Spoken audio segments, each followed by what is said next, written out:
let's go from there. I don't know. I've never experienced this process with you before. I have no idea how you channel, but if you could walk us through this or bring Margaret to the forefront. If I start to stutter a little bit, I've never spoken with an angel, so forgive me here. She's extremely easy to talk to, very funny and just very insightful. So for me, it's an interesting process. Usually I'll just take a sip of water or something, and I'll just center and ask her to come through, and she just comes through. I always feel her come through because immediately the thing that will happen is that this feeling of well-being will come over me. A smile will always come to my face, and my voice changes to a little bit softer, almost like feminine, masculine quality within that, because this gentleness that comes forward. And then one of the wonderful parts about channeling her live, like whether it's at events or now being able to do it, is that she has that wonderful opportunity to kind of utilize me, to utilize my hands, to utilize my vision, to utilize everything that allows her to come through in that human form. So yeah, I would be happy to do that. Let me just take a sip of water and just get centered for a second, and I'll bring it right there.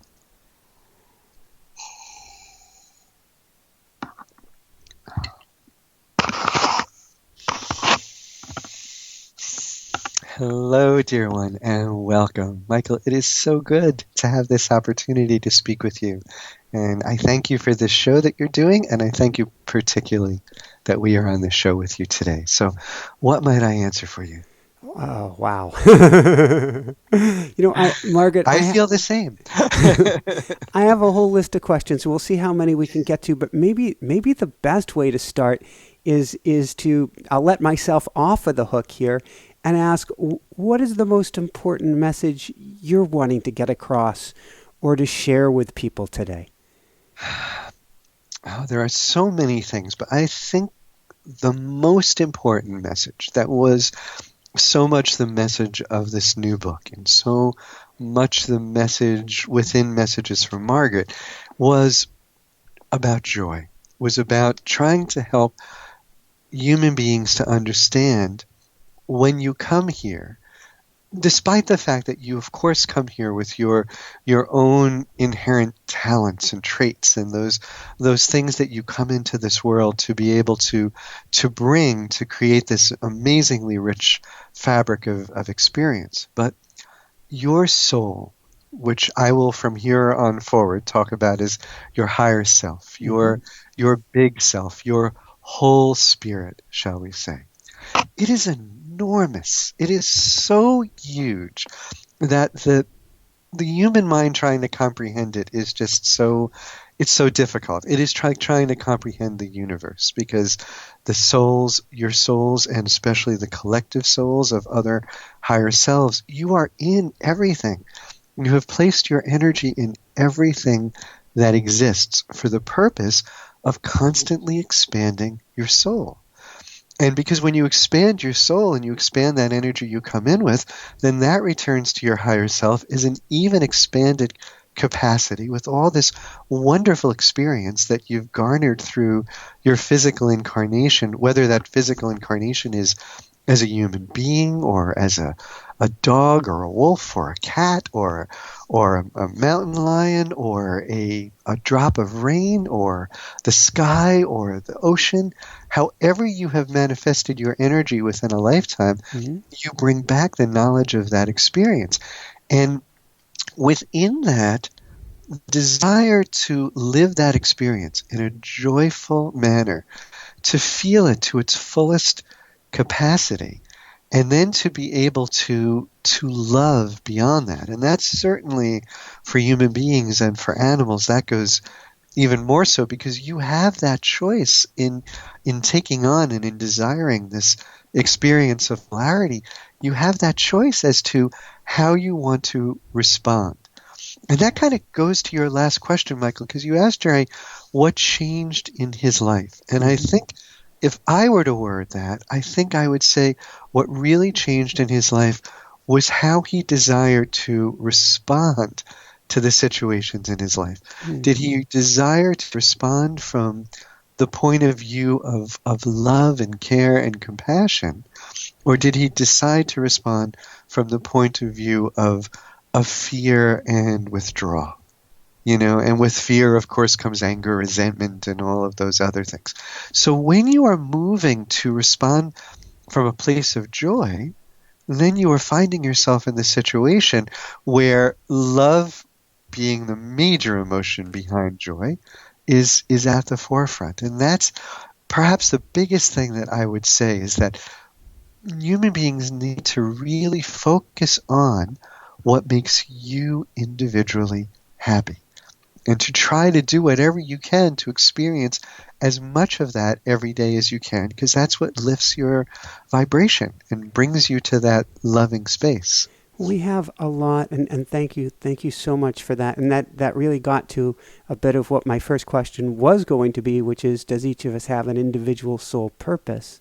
And I guess maybe we should go there. One of the concerns of people listening is when we are told to focus on fun and focus on joy, at least in the Western world, and this show is, we're everywhere now, so so people everywhere, we get this dreaded sense that we're not doing what we're supposed to do, that we're off track, that we're not doing enough, and that we're not worthy if we focus on what's fun over what we're supposed to do. That's such an interesting concept, and it is almost humorous a little bit for us, because if what you're feeling is fun, why on earth would you think that's not what you're supposed to do? That's the part that is just so interesting, is that you are designed, the whole design of connection between that part of your higher self that is within your consciousness here as a human being and that part of your physical self, is that those things that you feel that tend to be fun for you, they immediately bring about the desire to want to do that again, because you feel within yourself that this fun feeling has made you feel better about yourself. So it's, for example, when you think back to yourself being a little child, or if you have a little child in your life, what is the first thing that happens with a little child? When you do something that they love, that makes them laugh, that they enjoy, the immediate words that will come out of their mouth is, again, again, again, because they know they are still so close to their soul and the structure of things that again becomes what they really want to do. There's a wonderful movie, and I wish I could think of the title of it at this point, but one of the things that is said in the movie is the expression of gratitude. And it may actually be, I'm sorry, the title of the movie is "Thank You Very Much, More Please." And one of the great things that can be said when you are experiencing something you're grateful for, that makes you happy, or that really just lifts your soul, is exactly those words. Thank you very much, more please. But see, you are taught as you're growing up by schools and by your religions and by other forms of society that are desiring to create people who do have concern for other people. You're taught to feel guilty when you have those desires to be happy, And the interesting part is, people who do desire to be joyful tend to make wonderful people to other people as well, because when you are in a place of joy, one of the first things you want to do is to share that with other people. And you want to do things to make them joyful as well, What advice would you give people? One of the most common questions, I guess it's almost two-part, the most common questions we get here on the show is, how do I get unstuck? And I think the corollary to that is, how do you help people, or what advice do you have for people who are not finding joy in their life at present? Well, there are a couple of things related to that. And one is to look at the situation of why you are not finding joy. Most of the time, people are in situations in their life where they're not finding joy because they have devoted themselves to identifying their joy by making other people happy. And that usually is the primary reason that people aren't finding joy in their own life, because they've spent so much time trying to make other people happy, with the anticipation that other people will do the same for them, but that doesn't always happen. And then they miss the joy that is coming to them. Because you see, dear one, whenever you do something for someone else, whenever you do send love out to someone else, and you do send caring and compassion and all kinds of other things, that energy does always, always, always come back to you. But you may not recognize it, because most human beings are centered on the concept of getting that back from the person they've given it to. So when it doesn't come back from that person, they feel deprived of that energy they've given away, and they don't realize all the love that's coming from other areas. You know, for example, you may be in a house and you're visiting a friend, and their dog or their cat does not want to leave you alone. They just want to be by you. They want to be rubbing on you. They want to live, right? And for a lot of people, they'll be in that, and they'll be annoyed by that, because they don't realize that is a reciprocity, that this beautiful energy that you've been putting out is being felt by these other beings who are trying to give it back to you. Or you may have friends that are trying to give it back to you, or members of your family that are trying to give it back to you, but you may not notice it. So most of the time, what causes someone to be unhappy is that they're not recognizing the love and joy that is trying to come to them from all other areas of mechanism. So one of the first things that I would suggest, and this is by way of the concept of what is often called affirmation as opposed to affirmation. And it's a wonderful work that has been done by a gentleman called Noah St. John, who discovered this when he was in the shower one day, and he took that inspiration. See, what happens sometimes is that when someone is open to the inspiration, as Gerry was by looking to speak to me and asking for that name, as Noah was by asking in the shower for some message to clear up his life and figure out why he had done all these things, and he was affirming constantly, and his life was still a disaster, he realized that day that it wasn't about the statements he was making to himself, it was about the questions he was asking. So if you are always asking yourself the questions of, why doesn't anyone love me? Why can't I find the right life partner? Why is there always more money than there is money? Why is there this? Why is there this? And the question is around the sadness, the opposite of joy, which is that sense of lack, that sense of not having. Then what you do is you are essentially asking your brain to search through your cellular memory for every possible situation in your life that will prove that question. Why is there not enough money? Well, because you're not successful, because you didn't do this or this or this or this or this, because you gave away that money to that person that you were thinking you could help and they never appreciated you for it. All of those memories come flooding back, not necessarily to your consciousness, but to your energy field, creating more of the signal to attract more of those experiences. But if you ask yourself the question, why is it so easy for me to attract joy into my life? Why is it so easy for me to attract people into my life that want nothing more than to love me? Why is it so easy for me to love and to know that energy is always going to come back to me? And the most important, why is it so easy for me to recognize love when it's coming to me? You know, now your brain goes back and it searches through all those cellular memories of your successes. All those times something did come easily that you've completely forgotten about, because most human beings don't record memory of what comes easy.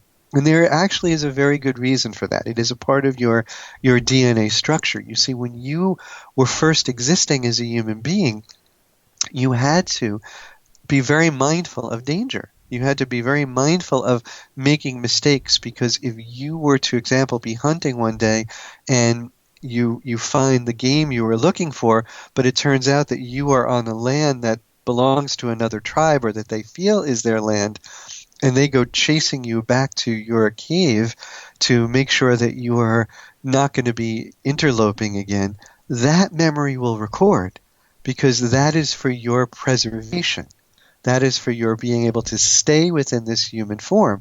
And that's the stuff the brain will always record, whatever is most important for your survival. So one morning when you walk outside the cave and you find that there is a dead animal right in front of your cave that was killed because it was struck by lightning, so it's already cooked and perfect and ready for you, you might relish that experience that day, but you're not going to record it. You're not going to think about that because it's not a part of your survival you would expect to happen every day. So human beings tend to focus on danger and things that are at the root of their survival needs. And that's why it's so important to make your brain focus on your successes, to make your brain focus on what comes easy. I thank you so much. I've read both of Gerry's books, and you both go into great detail about the realm. I don't know if we call it heaven, but the realm that's not here on earth. I think one of the big questions that comes up for people is, if we come from love, if we are truly love, and how is there suffering, and how is there, maybe we don't call it evil. I don't think you would call it evil. What is the darkness? The darkness is exactly the opposite of the polarity of the light. It is a recognition. So let me backtrack for just one moment. So when creation burst forth, when the excuse me, dear one, when the Creator made the determination to expand its energy and to allow other life forms to be part of that expansion of energy, as most will know at this point from the study of science, energy cannot expand if it is within a vacuum. So if you have only one form of energy, that creates a vacuum of energy. What creates more energy is when there is a polarity of energy, when there is something that actually causes there to be an expansion by interactivity between those two things. So for example, when angels then were created, there were angels that were created of the light and of the darkness. And when the light burst forth to create more light and to create this momentum of energy, it separated and created darkness. Now, darkness is so misunderstood because darkness is associated then with evil. But what darkness is it is the other end of the polarity of experiences. So you as a human being, for example, if I might, Michael, use you as an example. You were speaking to Gerry just before the program of having lived in Maui and now living in a different location in New Jersey. Had you never experienced Maui, you would never know the difference between that experience and living in New Jersey. Yet at this time, living in New Jersey, there are wonderful positive experiences of living there that did not exist within that experience within Maui. This does not make the experience of Maui a bad experience, nor does it make the experience of New Jersey a bad experience. They are both just different experiences that allow you to see things in different ways. So someone who has never been in an environment where there is cold will never really appreciate in the same manner the experience that someone from New Jersey would feel when they were going to Maui and finding these perfect temperatures and beautiful sunsets and all types of other things. So the polarity actually helps a soul to come in and experience different aspects, which gives you... Go ahead. Even the really big things, war, child passing away, right? All of these really tough's an understatement. I don't have a big enough word for it. They are life-changing and life-altering experiences. See, what war is war is a global consciousness Mm-hmm. of fear. It is when the concept of separation from another person and type of person becomes so big that you are actually able to convince your consciousness that you have to go there and fight that person because their belief system is so different than your belief system, or their desire to run their particular country is such that you are defending yourself against them or them against you or something of that. So what happens is that an ideology that is a group ideology that goes from an individual ideology to a group ideology becomes so strong that there becomes what is often referred to as a group hysteria. And Mm-hmm. at some point in time, the energy of that hysteria begins to dissipate. That is why there are world wars that become big, big wars that suddenly just go away. And then normalcy comes back in at that point in time. And suddenly people realize, as was the case in the Second World War, people will look at the members of that country, look at the people of that country, and say, you know what? They were just doing this because their leaders made them do it. Because they were fearful that if they didn't do it, that something bad would happen to them or their families. And there's always this ideology that takes place behind individual fear that Mm-hmm. then spreads out to becoming group fear. There's so often times where people who will wonder, how can a group of people have things occur where there is a mob consciousness that will Mm-hmm. take place sometimes where regular normal people who would never ever think to do the things that they are doing become part of this mob consciousness of fear and separation. So separation becomes the key issue that happens. And what the bigger part of this is, Michael, is see, at your soul level, you know that all of this is temporary. So on that level, the experiences that are taking place, the opportunity for love to exceed fear. And what happens is that what you're not aware of, again, is that for every action of fear, for every action of travesty, there is an equal or greater reaction of love that is taking place. But those things are not seen because the things that the media will always cover are those things of fear. And they do that again because that is part of your DNA consciousness, to be aware of fear, to be aware of danger. And that's the hard part of being human. Is our consciousness raising up, elevating? Are we growing, shifting? A lot of people have talked about different shifts in consciousness or raises in vibration. And it does seem the kids are coming in different.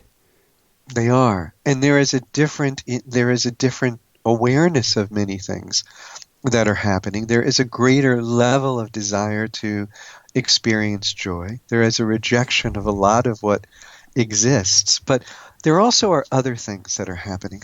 Technology, what we are doing right now together, Mm-hmm. this is actually part of what is changing the world. Because, see, it was so much easier for you to believe that you were different from someone else in another country if you had no experience of that person from another country.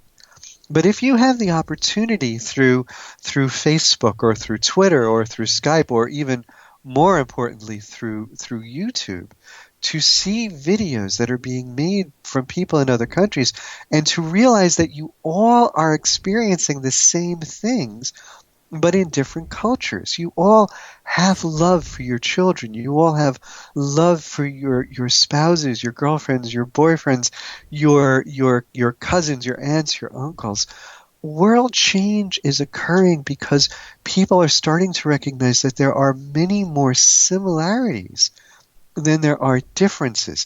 And each generation, as they are coming forward, is embracing those similarities, and embracing those differences.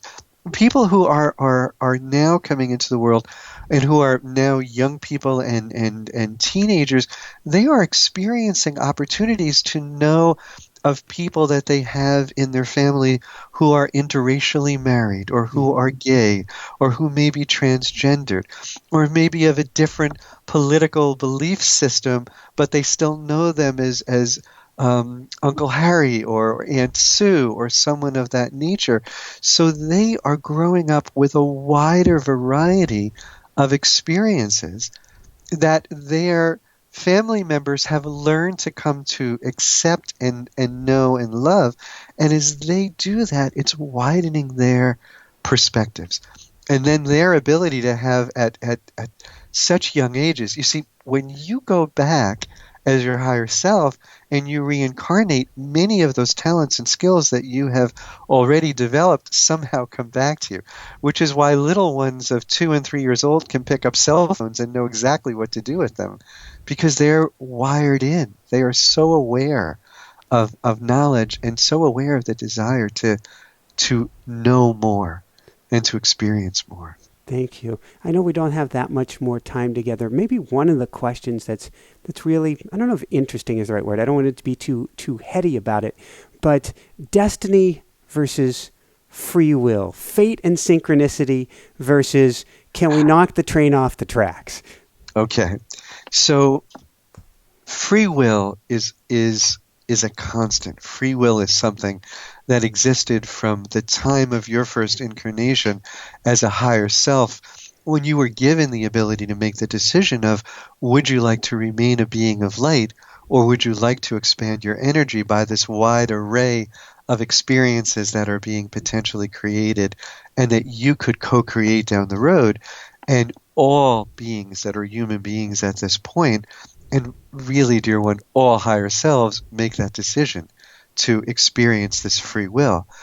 Where this occurs, where the concept of destiny comes up, is very often because there are energies that draw people together. There are things that are a part of your initial plan. And your initial plan as souls who come together is that you may make the determination as to the family that you might wish to be born to, the soul players within that situation that you would like to interact with, potentially the economic environment you may be coming into, the overall, what I would refer to as backstory. Mm-hmm. It's like if you were thinking about it, you were writing a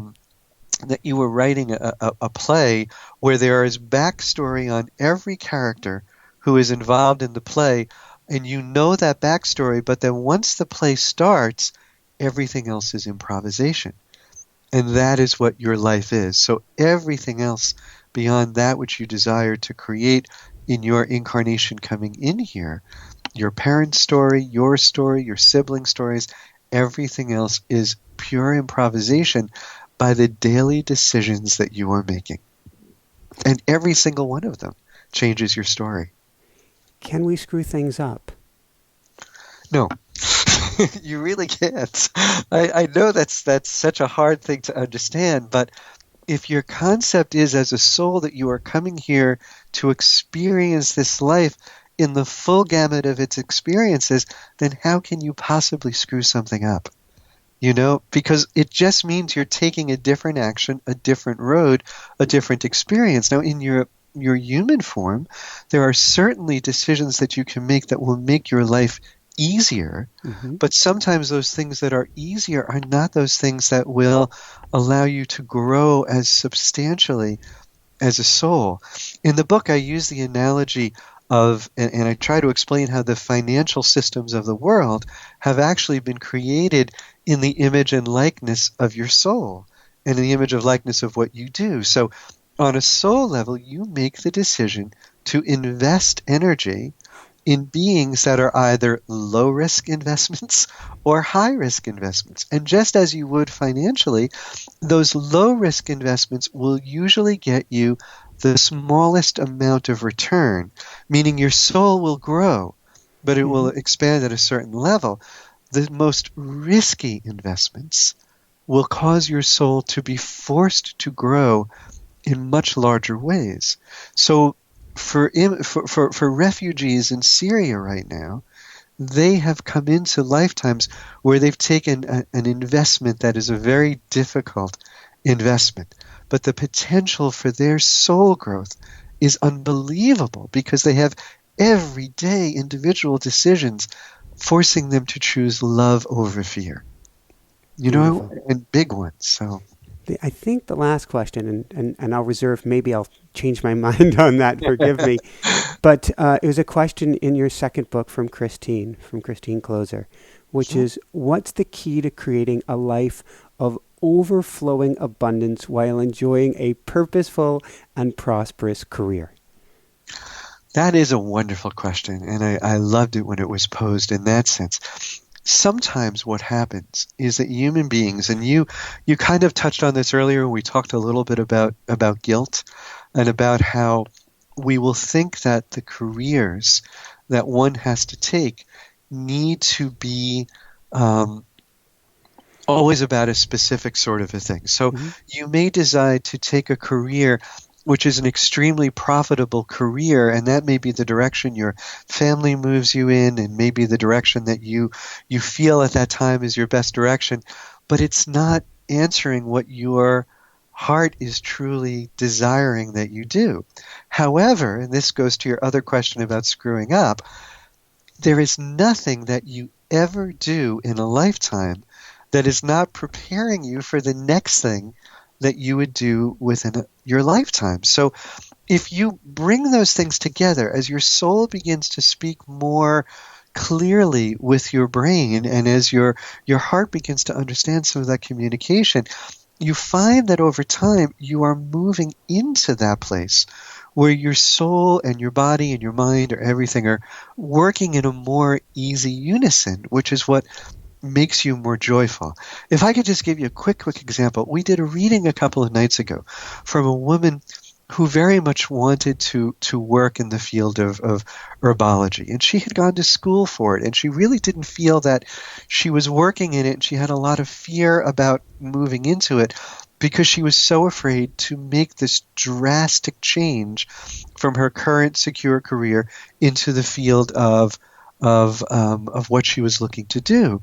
And when I asked what she was doing, she was telling me that she was working in a grocery store, in a supermarket, and that her job was that she was in charge of the flower department. And this wasn't at all what she wants to do, but, she just felt so stuck there because she had a pension, she had all these different things. And I explained to her she was exactly where she was supposed to be, because part of her job as an herbologist is understanding how things work on the inside of a person when you begin to take those flower essences and place them inside. But in her working in the flower shop, she was clearly seeing every day how those flowers were affecting the health, well-being, and joy of people on the outside. And how people would come and buy bouquets of flowers to give to someone, because when the person receives those flowers, people don't realize that what they're really doing is exchanging the energy of that flower as they hand it to that person in an expression of love and caring, and the person holds those flowers and feels the energy of the love within those flowers. That's why people exchange flowers. They may not realize this, and it's also part of why roses are one of the most valuable flowers to give, because of the essence of the rose oil, which is one of the highest vibration oils on the planet. So there's always a reason, and that's why I urge so much for people to never feel that where they are is a place where they're stuck from where they would like to go, because where you are is always such a smooth transition into where you think you want to be, because if you look at it, you probably are already doing what it is you want to do. You just don't realize it yet. Thank you. Thank you. I feel called to ask a question that I had absolutely no intention of asking, but I think for some people listening, I feel I'm getting suicide. Okay. So suicide is a very interesting situation, and something that, again, we talk about in the new book, because there are points in time. In the new book, we talk a lot about soul loss, and that you may have so many traumatic situations in your life that you actually lose a great deal of your life force energy. You lose a lot of the essence of your soul, and you take on a lot of the essence of those traumas.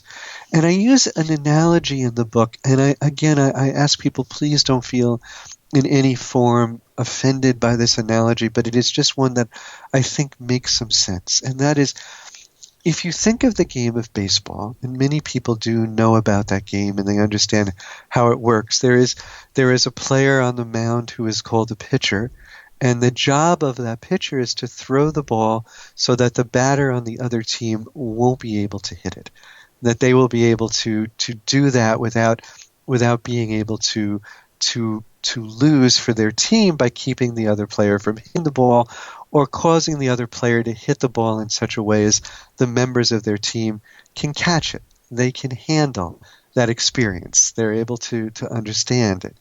So in this analogy, what I said is that sometimes a pitcher will find themselves in a situation where they've started out really good, but suddenly everything they're throwing out there is getting hit. They are getting hit. They are feeling the emotional pressure of every single hit because they know not only are they letting down themselves in this particular incarnation of what they're doing, they're letting down their team, their entire team, their family, their friends, everyone is being affected in this particular situation. So what will happen is in a baseball game, the coach, which I liken to your higher self, will come to the mound and will say to the pitcher, can you do this? I don't know if you can do this. Are you getting hit too much? Because the option is always there for you to be able to not be in this incarnation and to be able to come back to your higher self and regroup and come into another one. Maybe this incarnation, the plan for this incarnation was a little too difficult. What do you think? Do you want to stay in the game or do you want to come out of the game? And that's the situation that will occur in the conversation between the higher self and the consciousness here. There is definitely a conversation that takes place at that point in time. And that person will make that decision at that point in time if they want to stay in the game or they don't want to stay in the game. And if they want to stay in the game, then they will do things they know are just a little too little to end your life, or they will make phone calls that will make someone check on them, or they'll do something that is that process that will somehow prevent it. But when they've made that decision that, you know what, I think for the sake of my team, it is probably a better decision for me to go back and regroup and try this again in a different situation. That is what happens in the case of suicide. So while many people might see it as a very selfish decision, I assure you, Michael, it is never made on a higher soul level as a selfish decision. And they're okay on the other side? Absolutely. Absolutely. What happens is you have that opportunity to review your life and to see what got you to that place, and you may recognize the other options and other decisions and the things that would open you up. And that's information then you take back for your next incarnation so that you know those things and you can feel them more powerfully. Thank you. Thank you so much. You're very welcome. Any last words of wisdom you want to share before we bring them back on and ask how we communicate with angels? Just simply that everyone has angels who do desire to communicate with you and do desire to help you in any way, shape, or form that we can. And we, much like Gerry, just ask the name. Go to sleep at night, ask what the name is, notice what you wake up thinking about the next morning. Think about those names that you've said from the time you were a little child. If I ever have a child, I'm going to name it this. Or I've always loved the name this. I wish I was named this. Those are ways you are already connecting to that name. And very many times those are the names of your angels. So see what you feel vibration with. If there's a particular name you just love and have always loved and felt a connection with, you may already know that name. And once you know that name, then you have a sense of a connection to start a communication. Thank you so much, Margaret. Very well. Thank you. So I will go ahead and bring Gerry back then. Thank you. Thank you, dear.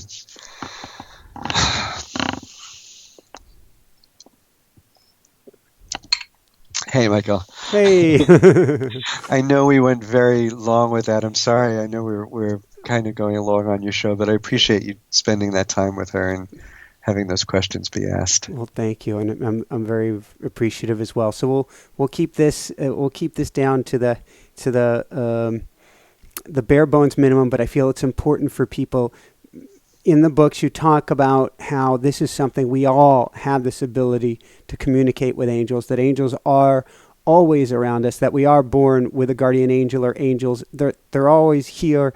We can rally in the troops at any point we want to reach out. What's the essence? How do we get started in calling in the I don't want to use the word troops, but for lack of another Yeah, term. I get that. So I think the first thing is as Margaret was just saying, is to try to see if you can reach out and ask her name. You know, and the reason why names are so important is names vibrate in a certain way, and angels will choose the names that we work with them on because of that particular vibration. You know, and to try to do that. And the other aspect is angels communicate at a heart level, which is part of why it's very hard sometimes to communicate with angels when we're holding on to a lot of fear and grief, or we have a lot of self-doubt. So that even if for many people, they get messages and they get them so clear, and they'll say, I think I know the name, but I just don't trust that I'm getting that. Maybe I'm making it up, Trust yourself. Trust what you're getting. Trust the communications that you get. If you're getting messages, as I was talking about in the beginning, that are filled with love and compassion and grace and joy and telling you basically how everything in your life is wonderful and how to love everyone in your life, then you're getting angelic messages. If you're getting messages that are telling you things that don't feel comfortable, or have any element of judgment, because that's one thing I know from Margaret. There is never judgment about anything anyone has ever done. I'm going to pause you for a brief sec, because I read this in the book, and to me this was huge, because I still struggle with this one myself. I feel like I'm connected. I feel like words come to me, and then I go, wait a second, was it me? Is it not me? And I still have trouble with this. And you're saying it really, a large part of it comes down to both feeling and judgment. Right. Exactly. So if you're getting messages that contain judgment, where someone else in your life is being judged by it, and the message is saying, look, this is a bad person and these are bad things, and that's or you should have done this, or you should have done this, or you should have done that, or blame, shame, anything of that nature, that's coming from your head then. That's coming from your own belief system and the things that you're going through. If you're getting kind and compassionate and gentle messages that are trying to explain to you that, that was then and this is now, and you have the ability to recreate your life every moment and to celebrate the joys of the person that you are and the wonderful things that you do, because that can evolve into all kinds of other wonderful things, then you're speaking to an angelic energy. Then you're speaking to something that's trying to offer you the most love. There's a workshop that I have on my website that I've taught live for years and years. I still do events where I'll teach it live, but it's also available online too, and it's called Angels and Shamans. And in that workshop, I feel it's like a very divinely inspired workshop, because there's a lot of stuff that kind of just came to me out of the blue in doing it. There's beautiful music that wound up being composed for it, and that's a whole other set of stories. But there are things in that workshop that help you to know how to ground yourself, to balance your energy centers, to relieve the fear and grief that's in your heart and get that out of your heart so that you can open up that energy. And all of these are guided meditations that take you through to the final guided meditation, which takes you into this kind of a mist of sensitivity and helps you to communicate with your angels. And that's one of the methods that I've been able to use for years, or to offer to people for years, to help them to, right in their homes, to learn how to communicate with angels and develop that relationship with their own angels. And while you're doing it, to also help your whole energetic system as well, to help you to draw energy up from the earth and just feel so much better in the process. Fantastic. And we'll do at the very end, we'll do some sort of a meditation that you had mentioned before the show as well, and we'll see what kind of music we can add to that as well. So before we wrap things up, a question we like to ask all of our guests, which is, what brings you the greatest happiness, or what I call the woohoo factor? I think for me, it's when I'm teaching or when I'm doing readings or doing something like this, and someone will come back with those aha moments, I guess I would call it, when someone will say, I felt like Margaret was speaking right to me when she said this, or I never got things in this particular way. I never understood them in this particular way, but I just got it now, and it just makes so much sense. And that's the stuff I love that phrase when I hear somebody say, "This makes so much sense. I totally understand this now." That gives me the knowledge and the understanding that we're on the right page and we're doing the right things, and that's what brings me the most joy. Yay! I love that. So where can people go to find out more and to find your books and the workshop you mentioned? So my website is just gerrygavin.com. That's Gerry with a G, GerryGavin.com. The book right now, if you go to gerrygavin.com, you can just click on the tab that says New Book, or you can just go to gerrygavin.com/book, and it'll give you information about the book. Right now, as we're launching the book, there's a big kind of giveaway bonus thing going on as well, where we're giving away free readings and a whole bunch of really wonderful stuff. So, I really do urge people to do it, and I think you're going to love the book. I really do. And I know I love both of them. Like I said, it was going to be a Margaret kind of weekend, which is going through both your books, and it's definitely put me in a more peaceful.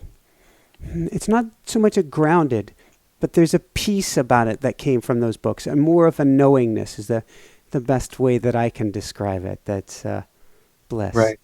So if you're driving down the road, everyone, if you're listening to this and you didn't write down the website, just go to inspirenationshow.com. We'll get you over to Gerry's sites as well. So before we wrap things up, any final words of wisdom that you want to share with people?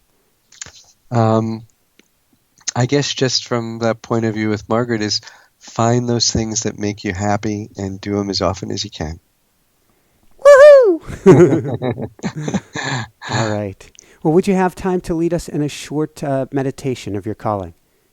Sure. I'd like to. This one is actually, it's something that you were alluding to just a little bit ago, and it's just a very short meditation. And you mentioned about it. It's called the Lucky 7 meditation. And I just want to teach people how to do this because this is a meditation that's probably not going to take more than 2 or 3 minutes at the most. But if you can just close your eyes and just with me, we're just going to take a deep breath in, and we're going to hold that breath for a little bit, and then we're going to exhale. And I call it the Lucky 7 because each of these are going to happen in exactly 7-second increments. And it's just a great way to quiet down your body and to put yourself in a great space. So what I'd like you to do is just inhale through your nose, and we're going to count to 7. So inhale, 1, 2, 3, 4, 5, 6, 7. Hold it. 1, 2, 3, 4, 5, 6, 7. And exhale. 1, 2, 3, 4, 5, 6, 7. Inhale again. 1, 2, 3, 4, 5, 6, 7. And hold it. 1, 2, 3, 4, 5, 6, 7. And exhale. 1, 2, 3, 4, 5, 6, 7. One last time. 1, inhale. 1, 2, 3, 4, 5, 6, 7. Hold it. 1, 2, 3, 4, 5, 6, 7, and exhale. Nice deep exhale. 1, 2, 3, 4, 5, 6, 7. Then just take one more deep breath into your chest and you can open up your eyes. Why I love this meditation, why I think it's just so great is because you focus on the count. And that just distracts your mind from focusing on anything else as you're doing that. So if you just think to yourself and just focus on that counting to 7 each time, I don't know how you're feeling, Michael, if you can kind of feel that sense that you just get this. Pretty good. Yeah, and it's just a very practical tool because this is something if you're stressed at work and you're feeling like, oh man, I would just love to get into a better space, you can just go into the bathroom and for a couple of quick minutes do that. Now we just did that for a minute, so if you could figure that in doing that 21 seconds at a time to do it 3 times, that's just 1 minute or a little over a minute. If you do it for like a full 3 minutes, you're really going to feel that you've altered a lot of your energy. And part of that is because of the hold. Because we're used to breathing and inhaling and exhaling and inhaling and exhaling. Mm-hmm. But this time we actually hold it for the same amount of time. And that just allows cells to go crazy and really kind of help to bring you to a great space. So this is a very practical one that you can share with everybody. My cells are all going, woohoo!